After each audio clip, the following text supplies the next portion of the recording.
আসসালামু আলাইকুম। কি কি উপাদান দিয়ে গরুর জন্য দানাদার খাদ্য তৈরি করলাম তা দেখাবো আজকের ভিডিওতে। তো এবারের এই দানাদার খাদ্য সম্পূর্ণ নিজ বুদ্ধি এবং সিদ্ধান্তে তৈরি করেছি এবং আলহামদুলিল্লাহ দেখুন গরুর খাবারের প্রতি আগ্রহ এবং খাবার খাওয়ার ধরন দেখেই বোঝা যাচ্ছে যে খাবারগুলো যথেষ্ট পছন্দ হয়েছে ওদের। মানে পাত্রে খাবার দেওয়ার পরে খাবার শেষ না হওয়া পর্যন্ত মাথায় উঠাবে না এমন অবস্থা।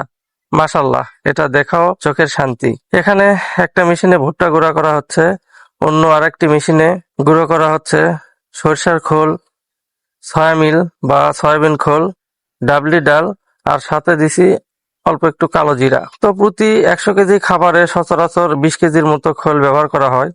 আমি একটু বেশি পরিমাণে দিছি এবং কেন দিয়েছি তার কারণ হচ্ছে খাদ্যে প্রোটিনের মাত্রা ঠিক রাখতে অনেকেই ফিশ মিল বা শুটকির গুঁড়া ব্যবহার করে। তো এই শুটকির গুঁড়া বা ফিশ মিলের গন্ধটা আমার কাছে ভালো লাগেনি।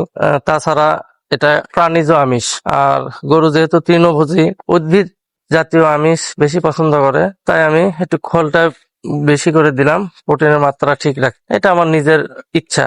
যাই হোক, খাবারগুলো বাড়িতে চলে আসার পর আমরা দুই ভাই বস্তা টানাটানি শুরু করে দিছি খাবারগুলো ভালোভাবে একসাথে মিক্সার করার জন্য।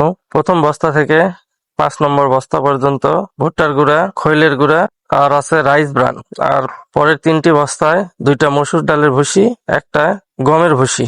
বস্তাগুলো টেনে দিয়ে ছোট মিয়া চলে গেছে। এখন নিজে নিজেই বাকি কাজগুলো শেষ করতে হবে।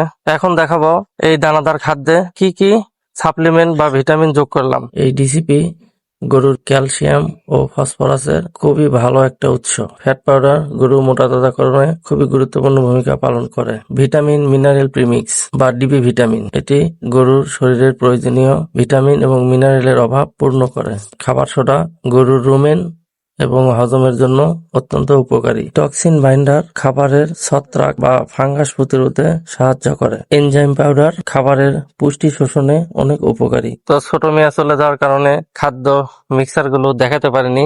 আমার ক্যামেরাম্যানের সাহায্য নিয়ে খাদ্যগুলো মিক্সার করতে হয়েছে।